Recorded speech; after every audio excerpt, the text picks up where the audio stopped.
Hello and welcome to another edition of Overcoming Illness. I am Paula Denoncourt, your host, founder, and CEO of Enrich Your Health. I'm a holistic health consultant. I've been doing my business since about 2010. I do one-on-one coaching, group coaching, speaking engagements, and now my own TV show. So I am looking to partner with other practitioners out there. If you have clients or patients that, I don't know, keywords are, I just don't know what to eat, then I'm your girl. I had to eat gluten-free, sugar-free, dairy-free, nut-free, all of that free because I suffered from multiple food allergies. So I decided to do this show because I want to help people out there that are going through other things besides just food allergies. People out there dealing with autoimmune issues, cancer, congestive heart failure, mold toxicity, autoimmune illness, and so much more. And I can't even wait to introduce my guest tonight because this woman is not just a survivor of different illnesses. She's a warrior. When I saw all the things she's been going through and has gone through, I am just in awe of her and what she still continues to conquer, and just how she can live her life, to the fullest, with all that she's gone through and is still going through. So, with that, I am looking for more people to be on the show. So if you've overcome an illness or you know somebody who's gone through an illness, please reach out to me. You can reach out to me on Facebook Messenger, Instagram Messenger. You can text me 508-330-9665. I just remembered I forgot to change the banner. I apologize. And if you want to be a sponsor, I'm looking for sponsors for the show. We had Paula last month, which I'm so grateful for. So we need more sponsors so I can continue to do this. And what was the other thing? Oh, if you want to be in the business spotlight, it's a little slightly different than being a sponsor, not as expensive. So that's something we can discuss too. So you can text me 508-330-9665. So without further ado, I'm going to tell you a little bit about Tyquise. I hope I'm pronouncing that right. Am I saying that right? Yes, you are. Okay, awesome. So Tyquise Bennett is our guest tonight. She's 38 and she's originally from Trenton, New Jersey. She currently resides in Owings Mills, Maryland. She's a mother of two amazing daughters. She's a full-time employee at a local hospital, and she works as a data admin support specialist. And she didn't add this, but I'm adding this. She's also an entrepreneur for, I think it's paparazzi jewelry. Yes. She has a BA degree in psychology. She is a stroke survivor.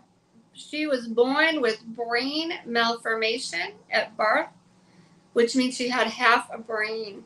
She's an epilepsy survivor. She survived migraines, domestic violence. She loves and trusts God and what He's done for her and what He is doing in her life. So welcome, Tyquise. I'm so excited for you to be here tonight. Thank you. Thank you for having me. It's a pleasure. It's my pleasure. It's my pleasure. Well, I am excited. So let's go back a little bit. You said you're originally from Trenton, New Jersey, so you were born and raised there. Did you have a big family? Did you have brothers and sisters? Yes. I don't have a big family, but I'm the oldest out of four. I'm the oldest. So I have two sisters, two brothers, three siblings on my father's side and one sibling on my mom's side, but I'm the oldest on both Oh, sides. wow. Our family is medium sized, so it's a good range of people. Mm-hmm. So, um, I'm more of a. I've lived in the city for a majority of my life, but I can fit into the county, or country. I like animals and relaxation. I love water. I love being by water. Camping, horseback riding. Those are my type of relaxation activities or Oh, de-stress. wow. You like horseback riding. That's Yeah, nice. yeah. I Right. did that So once, only once in my life, and it was actually the best place you could ever go. It was in the back beaches, the back of the beaches in Bermuda. oh Now, wow. I've never been horseback riding, so let me tell you, it was a little bit painful at the same time.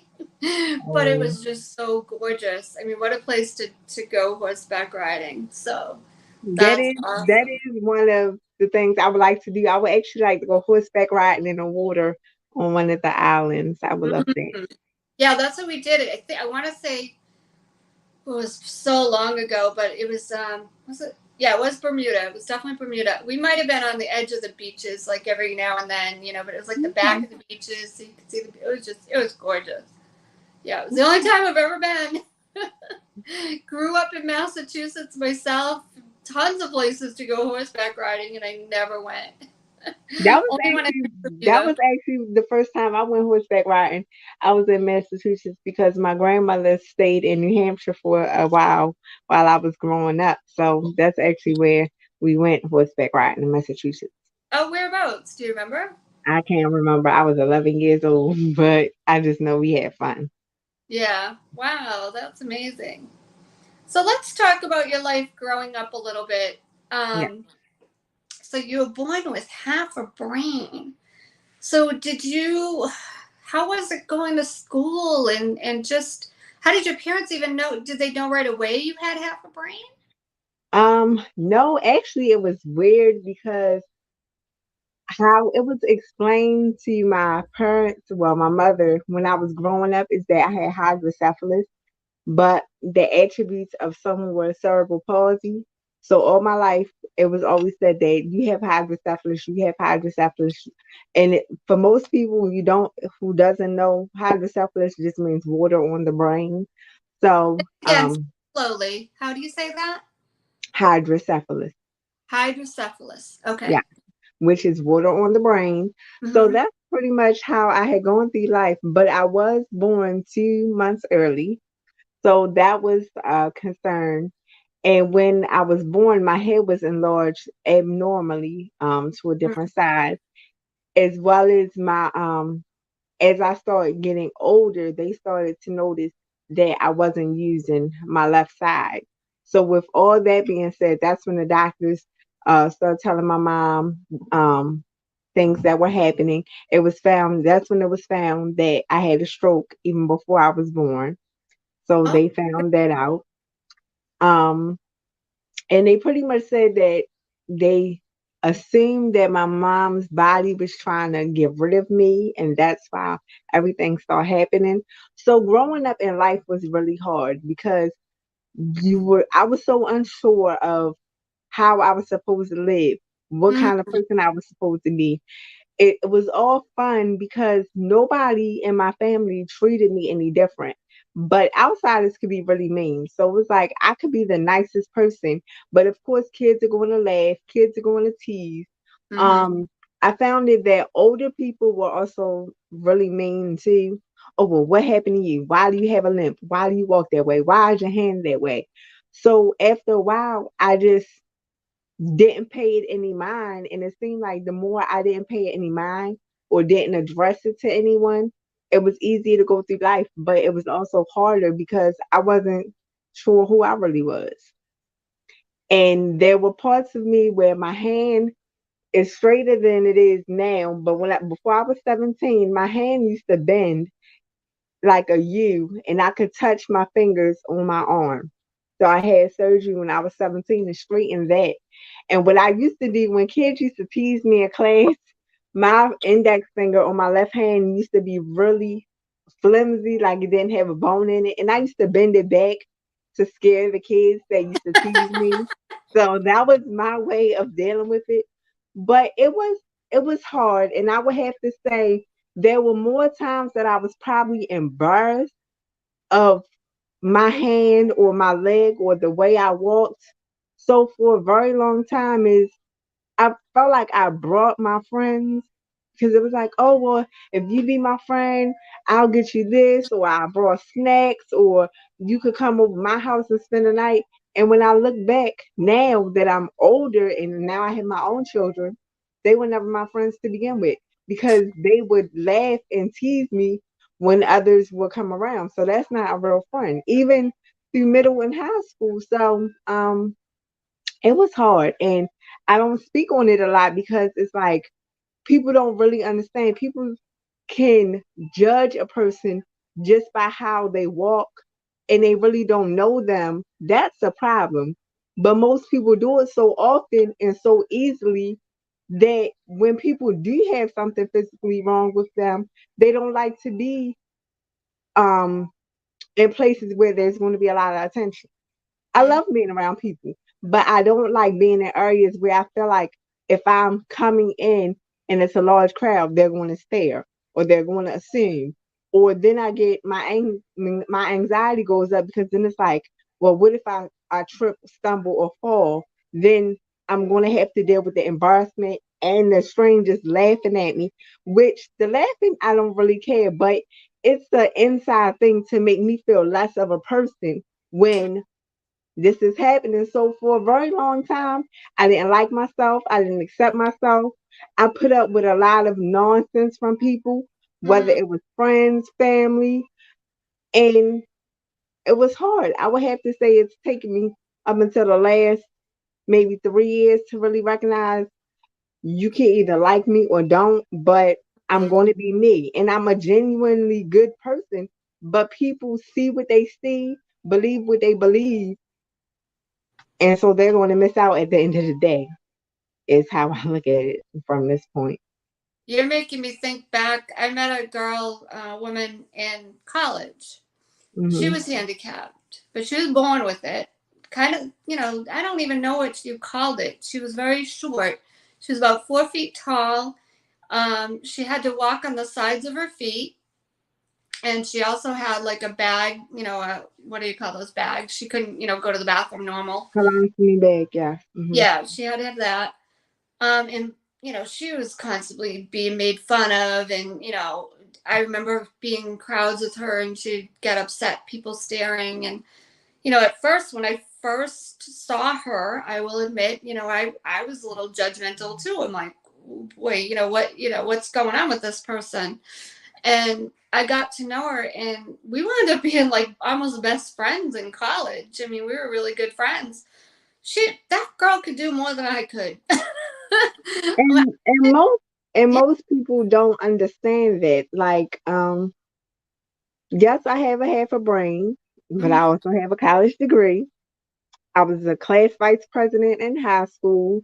I Mm-hmm. participated in the Future Business Leaders of America in business law, and I actually won in the city. Uh, Yeah. So it's like I was on the National Honor Society. I had all kinds of scholarships when I graduated. I was a football manager. I was a lacrosse manager because I couldn't play sports. But Wow. I have all of this in me.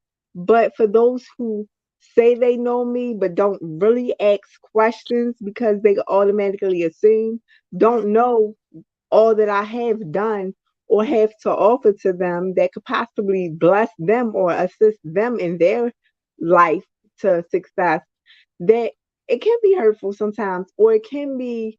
I've seen this, the people that I've been there when I was at my worst. I was at the bottom. I couldn't tell you if I was coming, I was going. I didn't know who I was. I didn't know why I was the way I was. I questioned God, and I've recently finally just stopped questioning God in the last 2 years, honestly.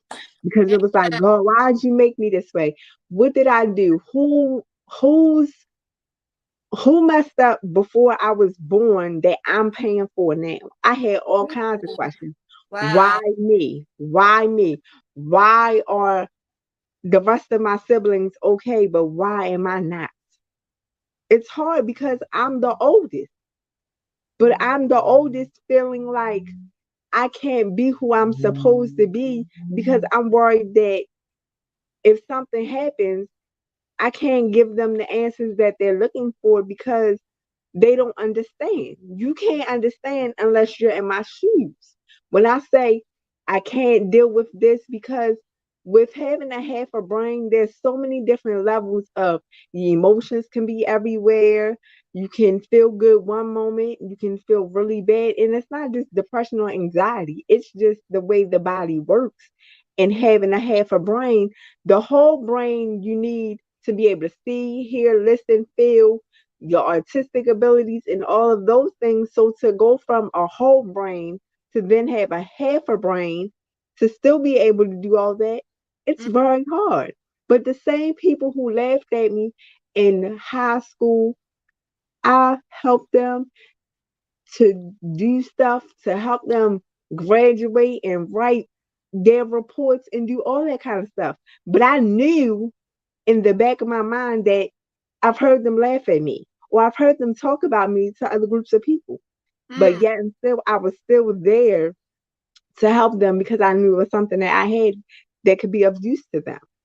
And it's really hard because the same disability that I despise, and I can say I despise now because that's what I say. I don't care who it is. Yes, I despise me having a disability.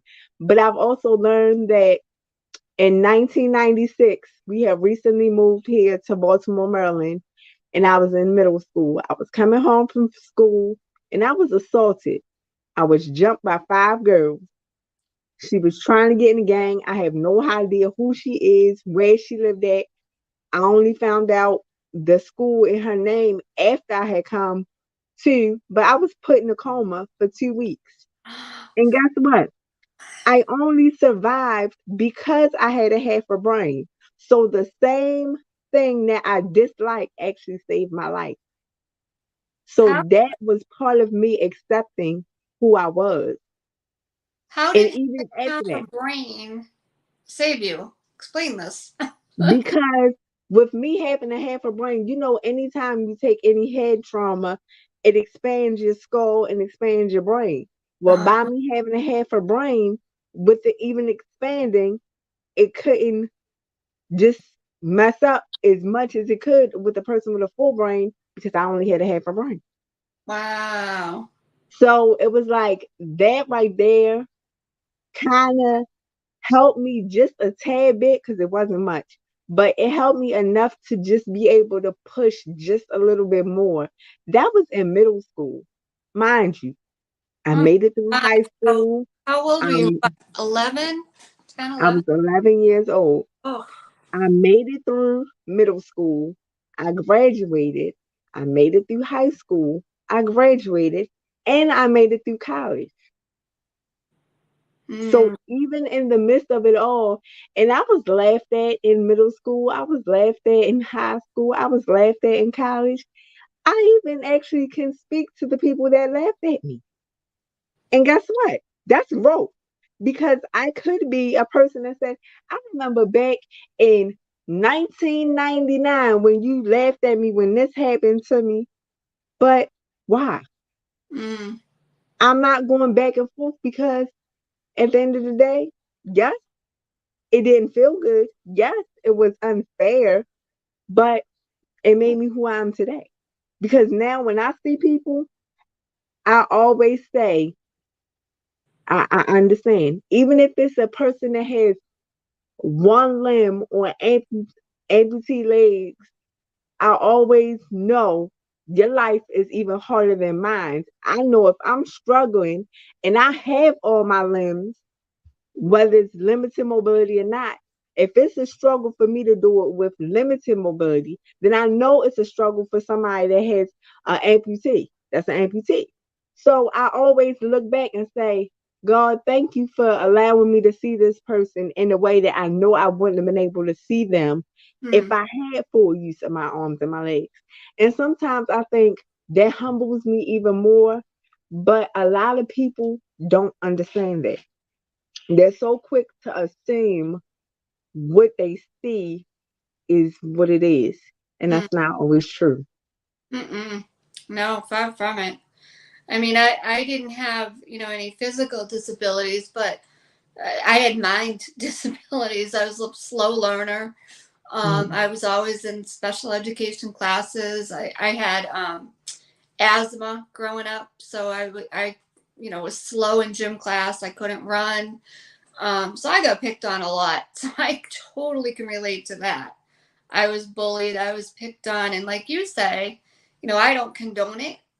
Nowadays, bullying can be very, very violent, more so Yeah. than when we grew up. Um, Right. well, you wound up in a coma, but um, like you say, though, it did shape me. It did Hmm. strengthen me. Yeah. I'm grateful for that because I was a little mouse. I was afraid of my own shadow. I mean, who would have thought me be on TV? In my own TV show. I mean, Yeah. I used to sit in the back of the class, so I get it. I get that, I didn't have physical any physical ailments, but I had my own stuff that people would pick on me for. So I do get that somewhat. Luckily for me, it wasn't as severe, but I understand it. I definitely understand it. And maybe that's why it didn't take me long to be friends with someone like Michelle, who I was friends with in college, because as soon as I overlooked, that disability that she had no disabilities. Like I said, we went Yeah. to Bermuda. She lives in Bermuda. I don't even know what she's doing now, but she lives in Bermuda. She was born with it. So you really want to laugh. We would rent the mopeds, right? I couldn't even get the stupid kickstand down because they're really, really hard to get down. She Hmm. took like 2 seconds. Here's a girl with deformed feet, and she's got all, not as able as me. Well, I couldn't get the kickstand down. She had to do it for me. Like, I can't get And this see, and up. see, most people don't understand that because I've been guilty of not asking for help, even Yeah. when I possibly needed help. But I already feel like I'm already being judged by the way I look, so Yeah. that people already expect that I'm going to need the help. And Mm, there have been plenty of times where I've carried my grocery bags on my arms, both arms, and I would just carry. They were like, "Are you okay? Do you have it?" Yes, I'm okay. I'm slowly learning to actually ask for help now, but it's very minimal, yeah. very minimal. It would have to take me a lot. When I had to have surgery and I couldn't walk, that made the difference. But outside of that, I will push and push and push. I could be in so much pain through my whole body, and most people won't know because I'll still walk out the door with a smile on my face. Oh, you're like my other guest, Avis. Avis she suffers from mold toxicity, and she has a lot of issues from that. Migraines and some pain in her body, and she still keeps pushing through like it's not even there. I envy that because I'll tell you, if that were me, I'd probably pull the blankets over my head. I'm not gonna lie. To honestly tell you the truth, if Yeah. I go a day, I might even want to say a whole day. If I go an hour without pain, I start getting worried. I've always been so used to being in pain all my life, even from a young child, that when I'm not in pain, I feel like, oh my gosh, what's going wrong instead of what's going right because I've always been in pain. Well, we're gonna And release people, that tonight. You are not always in pain. You do not. God does not want you to always be in pain. Now it's time to take that pain and put it towards your purpose. yeah, You're gonna. I don't care if you have to write that on a piece of paper and burn it. That pain is going out the window. yes, Hmm. I agree. Yep. And it has been lately, recently, it has been, and I've been retraining my mind to say it's okay. Everything is okay. You're not in pain. You could push through. It's okay. It's okay. It's okay. But when you're so used to being in pain and you operate in things have to get done. I'm a mother. I'm a full-time worker. And I'm an entrepreneur. I'm a sister, I'm a aunt, I'm a cousin, I'm a daughter. Like you always have all these lists of all your titles and positions that you don't want to lack or slack anyone because you're feeling pain that they may not understand. So it can be hard. So you just kind of take it in like, oh, I have to suck it up today because this person needs me or that person needs me. or I just can't deal with it right now, so I'm just going to suck it up. And sometimes that does not come out in the best healthy way, but Right. I've done it for many years. Wow. So let's talk about some other things you've survived. So do you still suffer from epilepsy, or is that under control, and when did that start? I actually still have epilepsy. My seizures are under control. They are more triggered when I have a series of migraines. So if my migraines increase, my seizures increase more. But my seizures actually, we can't really determine how soon I started getting seizures because of the fact that I suffer from migraines. A lot of the seizure medicine, I mean, a lot of the migraine medicine that they were giving me as a child, even up until recently, is also a seizure medication. So it was being prescribed to me for migraines, but it wasn't until 2015 when I was pregnant. I'm sorry, 2014 when I was pregnant with my daughter, and I was like, okay, something's not right, something's not right. And I walked and I actually lost feeling in my legs and I felt I was pregnant. And I went to the hospital and I said something, and they were like, "Oh, it's the baby, it's the baby." So they waited until after I had my daughter and did a what is it, EEG on my brain, and I stayed overnight, and they ran some tests, and that was another stipulation of my half a brain. They can't 100% say how severe my seizures actually are due to the fact that I only have a half a brain. Hmm. So it was only reading a minor percentage, but I was getting all the symptoms of it. Like my hand would tremor, my right hand would tremor sometimes. I would lose feeling in my legs, or they felt really like needles. So I was officially diagnosed with epilepsy in 2018. And since then, God has really been keeping them under control.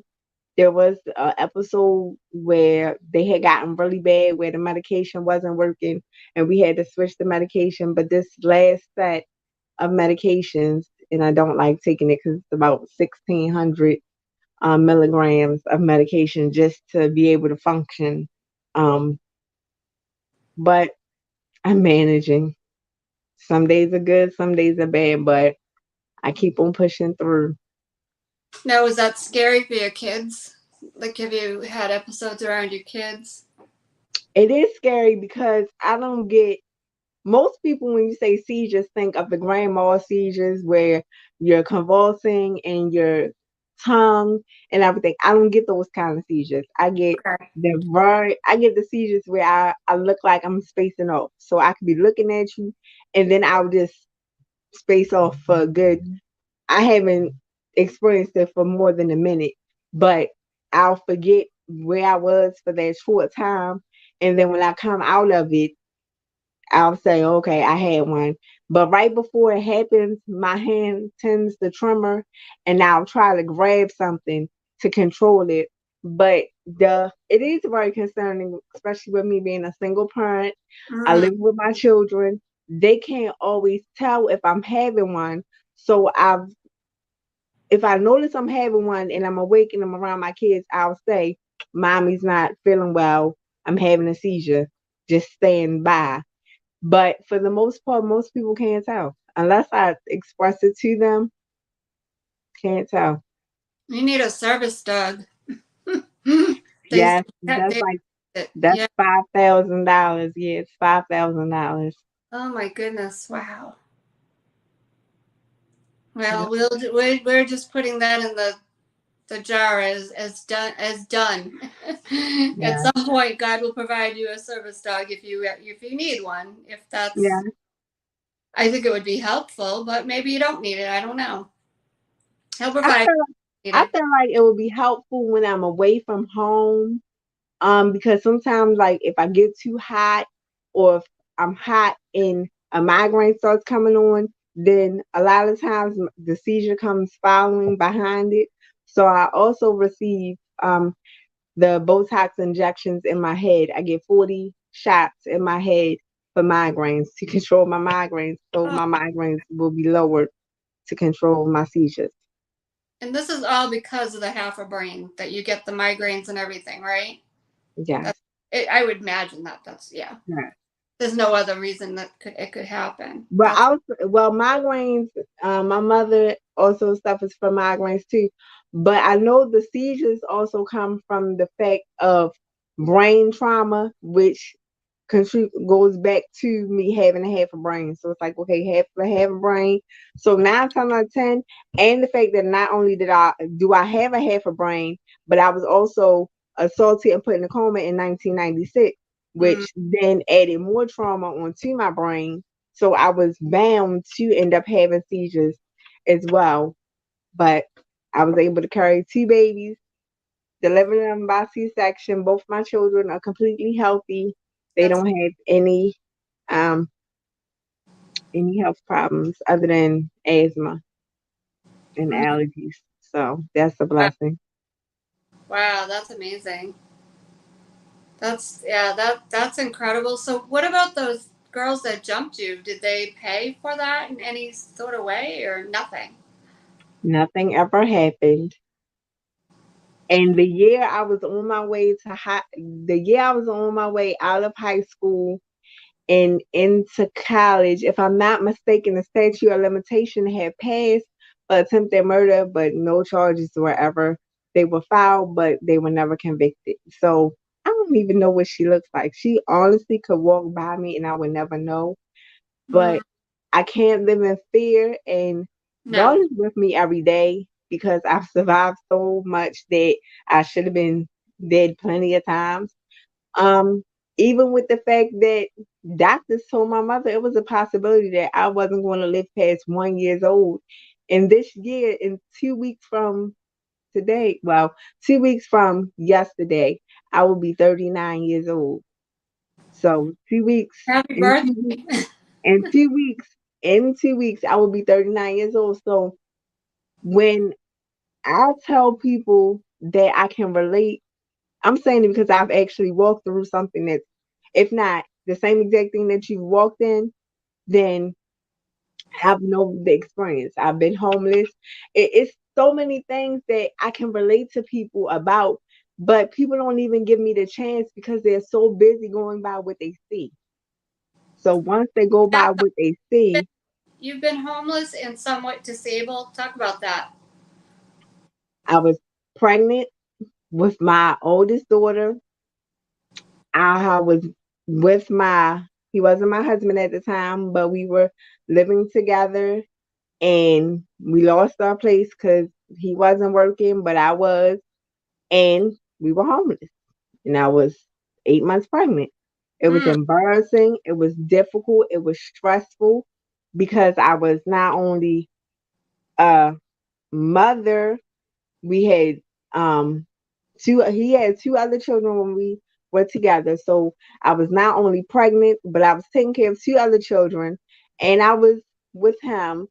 And then we were arguing, fussing, and fighting. So it was like one trial after another, after another, after another, that I kind of had to just be quiet and deal with everybody's nonsense. Whether it was healthy, whether it was positive, whether it was even worth me being around.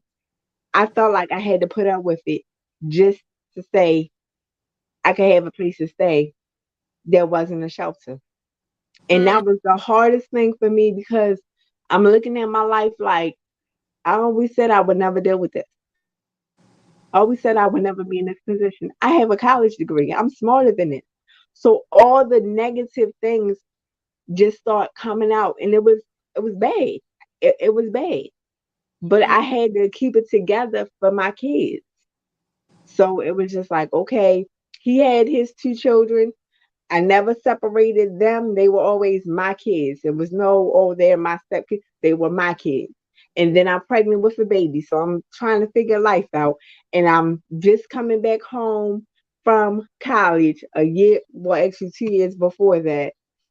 I had recently had surgery when I had graduated from college a few months after that to get a rod put in my leg because my hip was in a position where it was pinching the nerve in my back.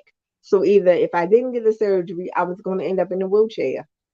most people don't know my story because I don't share it.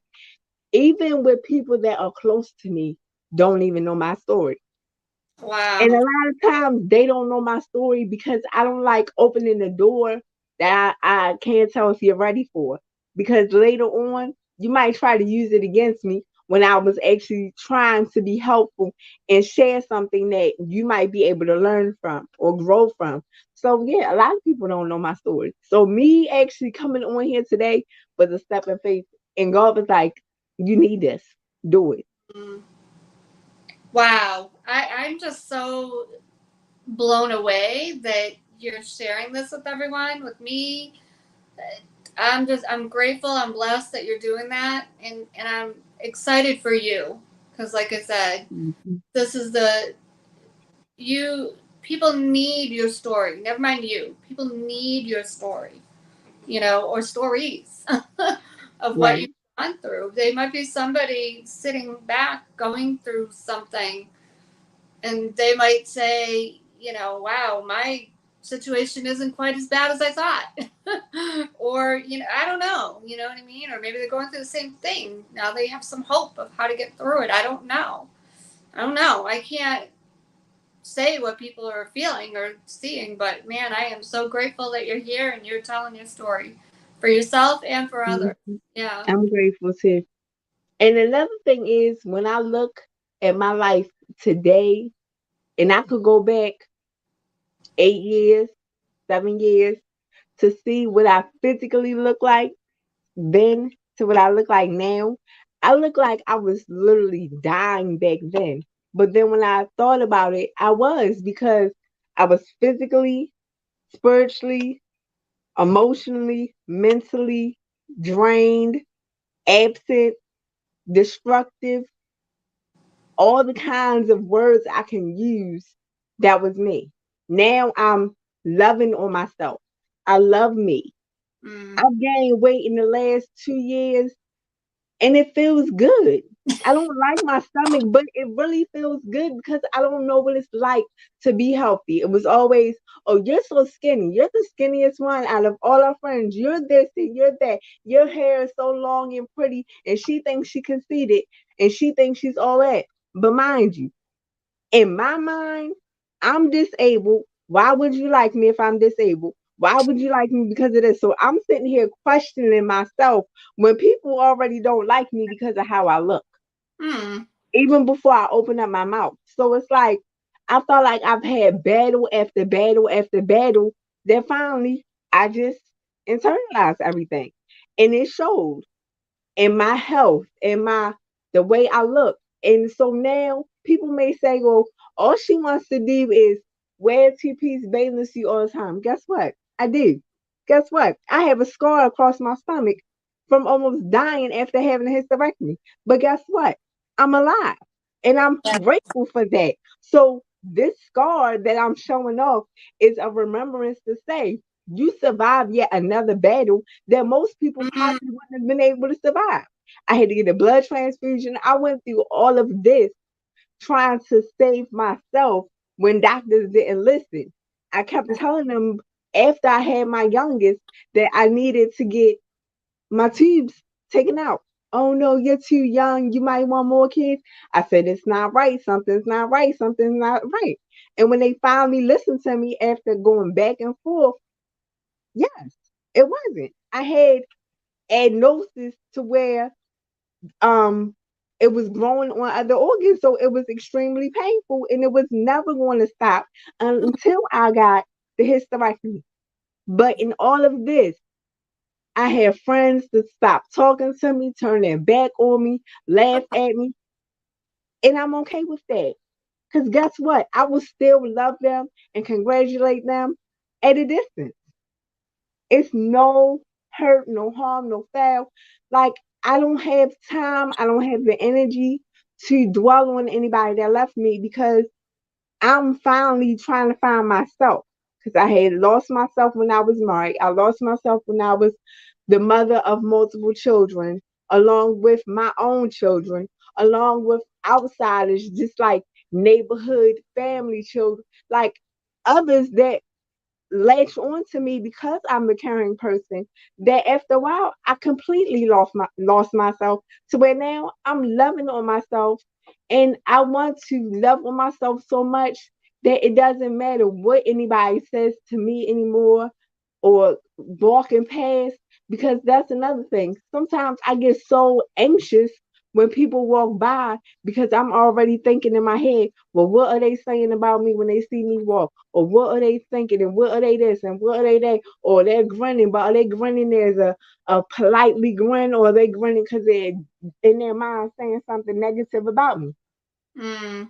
And I've done it for so long that now I'm breaking that cycle, and it can be hard, because it was like I was always focused on, you have to be okay for this person, or you have to be okay for that person, or even if you don't want to do this because it might be hurtful to you or upsetting to you, you do it because you're supporting your friend, or you do it because you're supporting your family.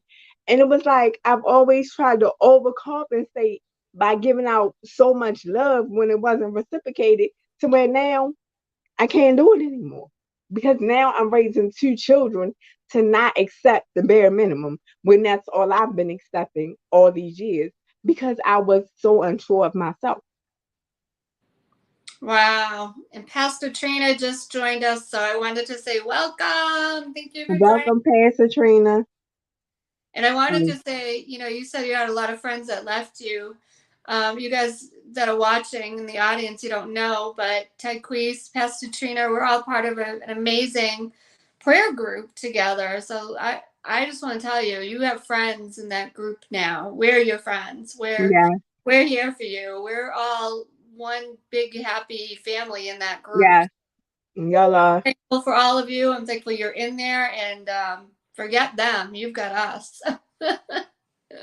You've got us. And Pastor Trina helps us bring it all together. Because I'll admit, sometimes I'm by the wayside every now and then, but I pop in when I can.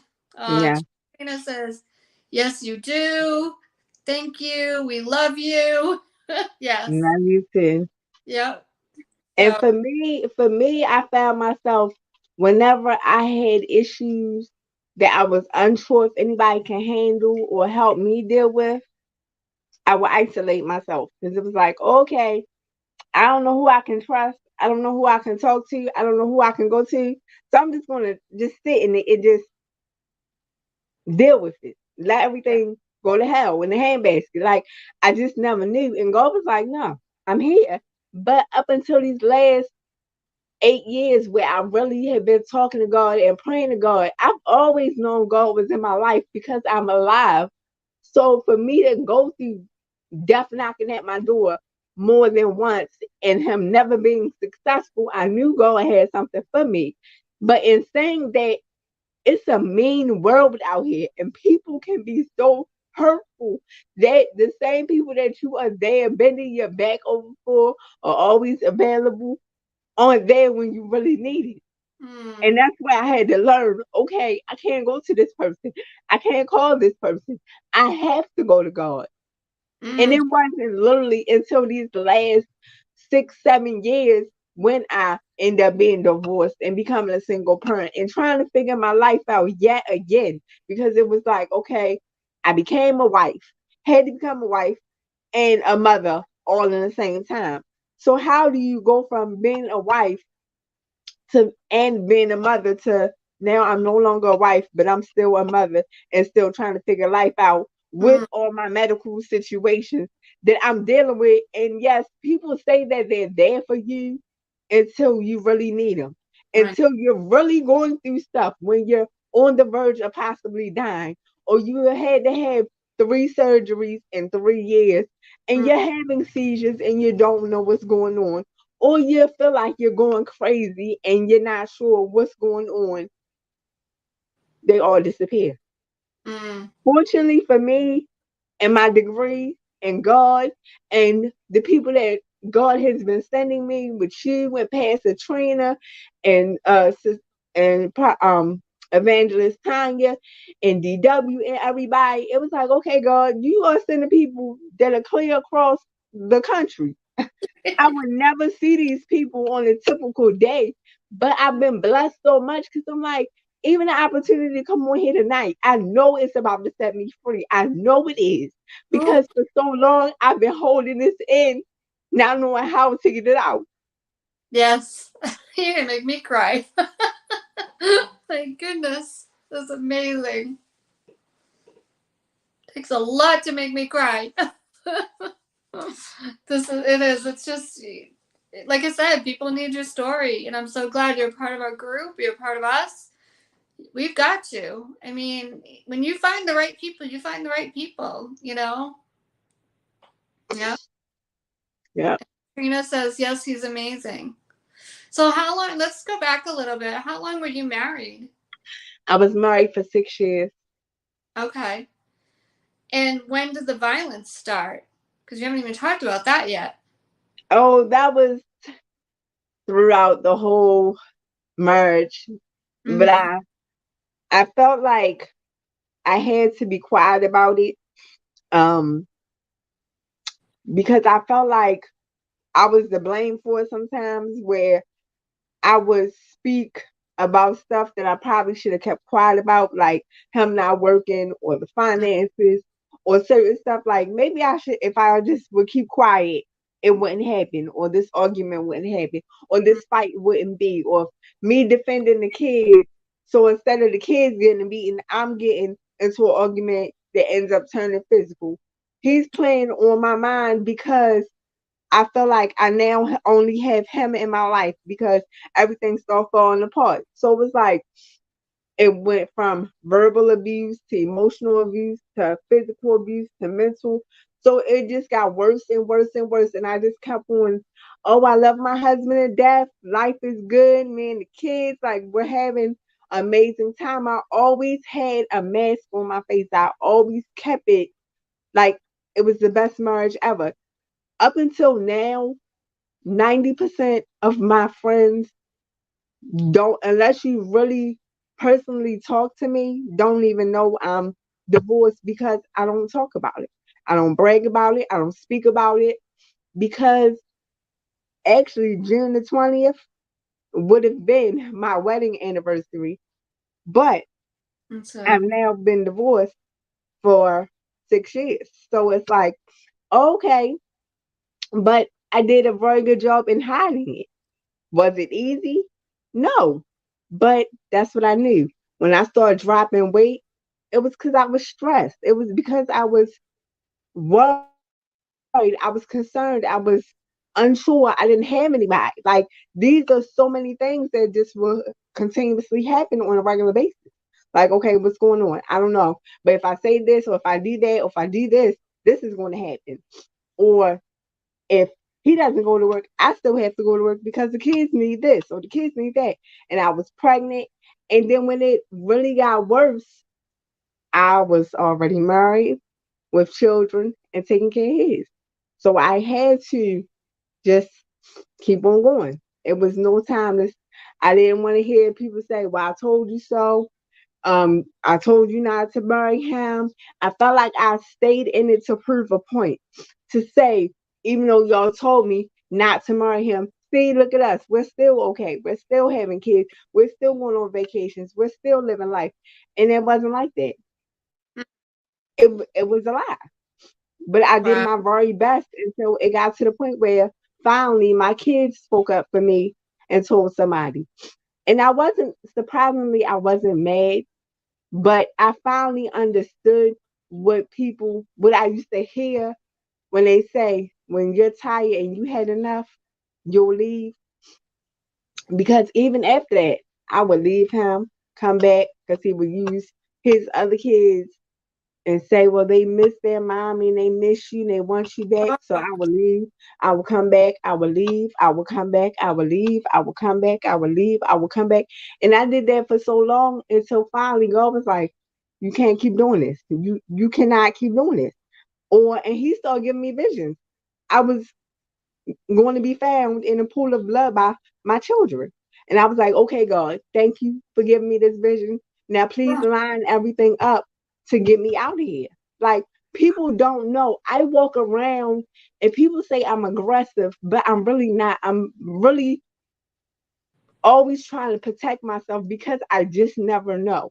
And that's not a good way to be, but I'm always feel like I have to protect myself.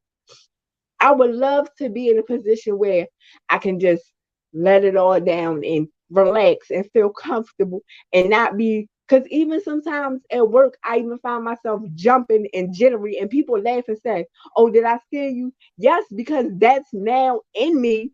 When you experience trauma and when you experience domestic violence, that is now in you, no matter how much you try to remove it from you. I remove from the situation. I remove myself and my children from where the domestic violence happened at because I knew we had to get out of that. And by the grace of God, he lined up from the House of Ruth to the judges and everybody that got that taken care of. But I don't speak about it because unfortunately the system makes you look like it's your fault.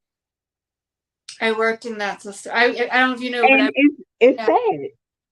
I worked in a prison for 22 years, and when I first started working there in Massachusetts, we didn't even have a file for 209As. And then little by little, we had to have a file. And little by little, we had to have, there were different stipulations. Some would have restraining orders that they could come to visit the person in jail, the father or Oh whatever. yeah. Hmm. There was, and they were judged. I mean, I'll tell you right now, a lot of people were like, okay, they have a restraining order, but they're coming to visit them. Like, what is wrong with them?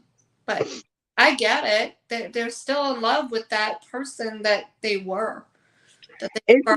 It's not even just about the love, it's the you are so stuck in your mind what you thought the relationship was or what the marriage was to the point where that's all you're living in your reality and not the actual physical reality. So for the longest time, I just knew things were going to get better. We were going to have a really good life and then we were going to buy a house and the kids and start businesses. But yeah, the red flags were always there. But I was too busy trying to turn those red flags into God sent me over here to fix this and I can fix this instead of saying no. God probably sent me over here to be a friend and I ended up turning a friendship into a marriage, into somebody to have children with when that probably wasn't the plan at all. And I Mm, had to learn the hard way. But what was so hurtful was I said I would never deal with a man that hit me. I would never deal with a man that did drugs or had women issues or had problems with keeping a job. I said all of those things. But guess what, Paula? Every one of those things I've lived out in my marriage. I lived out in life. So it was like, oh, I said I didn't want any of those things, but they were all presented to me. Was mm-hmm. it easy? No. Because mind you, in the back of my mind, I'm thinking like, how could this happen? I have a psychology degree. Right. Okay. I'm smart. I'm educated. I'm street smart. I'm book smart. How is this happening to me? Like everything I was questioning. What did I do wrong? How did I allow this to happen to me? And that's where it comes into play is from that point on, you now are defensive. I'm not going to say defensive, but you're now aggressive or taken to be aggressive with everyone. And I'm Trust. sweet. I'm so sweet. I'm so loving. I will love on you. I will be sweet to you. I will be kind to you. I will give you my last if I have it to give. But I don't take it lightly when people take me for a joke. And Yeah. people don't understand that. Oh, she's so snappy, or she changes up real fast. Because just as quick as you change up on me, I've now not only changed up, but I've dismissed myself to the point where before I would try to say, oh, they'll change, they'll change. They know I'm a good person. I've always been there for them. But you can't make anybody change. And Mm, that's all I've ever wanted people to do. I wanted to change people and get people to like me for me, or I wanted people to understand where I was coming from. And that's not always the case. It took me until I say the last 10 years to really realize when I used to hear what people think about you or what people say about you is none of your business. I did not understand that because I'm like, but they're talking about me. Like, I'm supposed to know what people are saying about me, but it's not, because at the end of the day, I can't control what people think or say about me, but I know what I've lived and I know how it shaped me. Do I say I've lived a perfect life? No, but I've managed to survive every bad trial that has come my way, because I shouldn't be here today. Honestly, I shouldn't. If God did not, if He was not finished with me, I should have been gone a long time ago. Not by my, Right? not by my own hands, but in the situations that I've been, as far as people or the assault or just the life I started living because I didn't want to deal with life, I shouldn't be here. And that's what I try to tell people when they say, "Oh, well, you're judging me."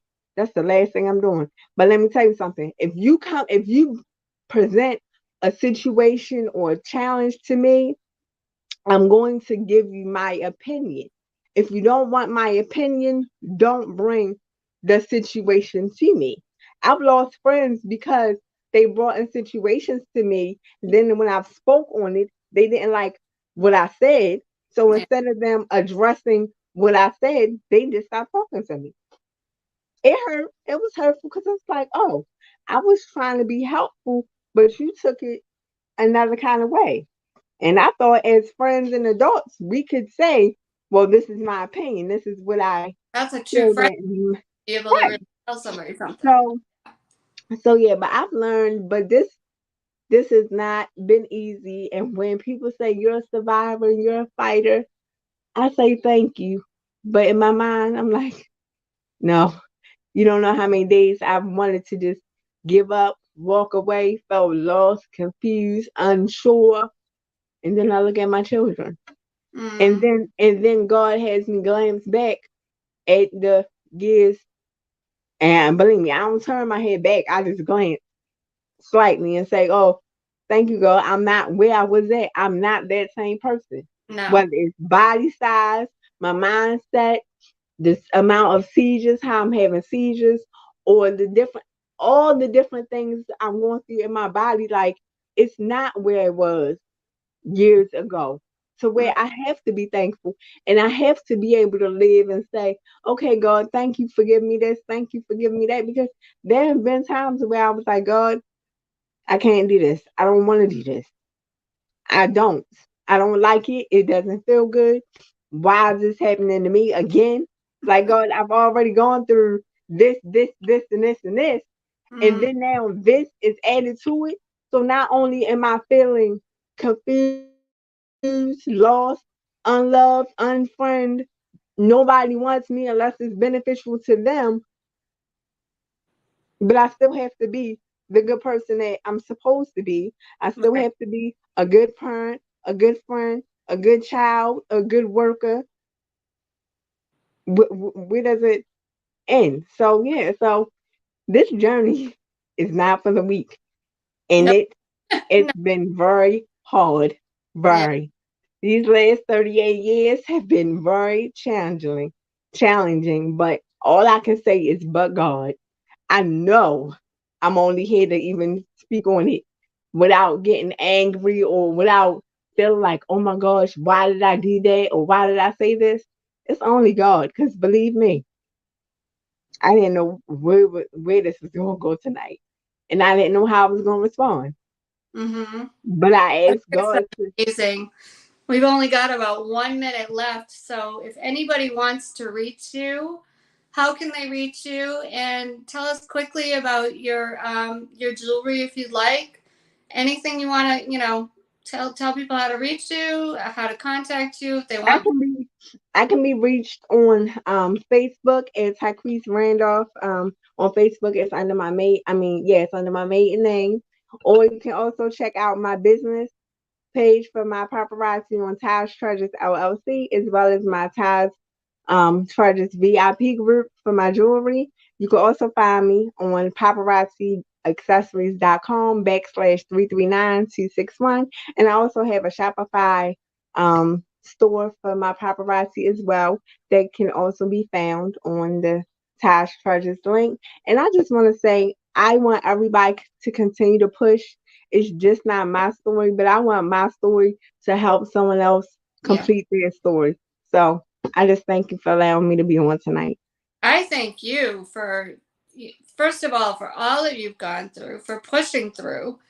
We've all, as prophetic people, I'll put it that way. We have a hard life.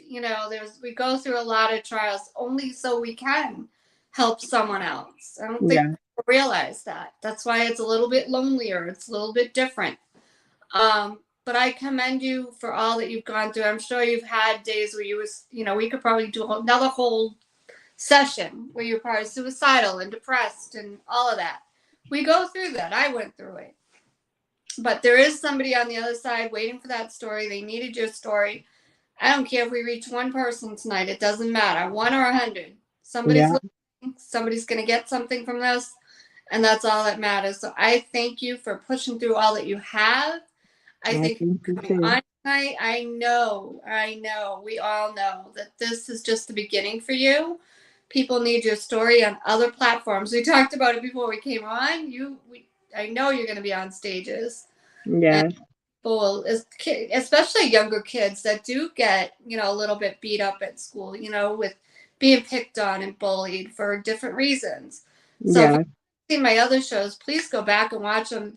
There are some similarities. I had a person that was deaf, had a person that had autism. So not just for you, Tyquise, but anybody watching, go back and watch those shows because those people are resilient too. yeah. They've gone through. So I thank you. I commend you for being on tonight. I know this is just the beginning. I'm excited to watch you grow I'm and for excited. good things. We are declaring and decreeing good things from here on in. Yes, The pain is gone. The yes, pain is only for your purpose now, but it's not living in you anymore. yes. From I this agree. day forward, in Jesus' mighty name. Yes, amen to that. And Pastor Trina, thank you for being on. Anyone else? Yes, thank you, Pastor Trainer. Thank you for anyone else who's watching. Amen. So thank you, everybody. Looking for more guests and more sponsors, so please reach out to me at my phone number is 508-330-9665 or Facebook Messenger. Instagram Messenger is the best way, and text my phone is the best way to get me, and I'll get back to you. So thank you, everybody. We will see you next Sunday. Thank you. Have a good night. Good night.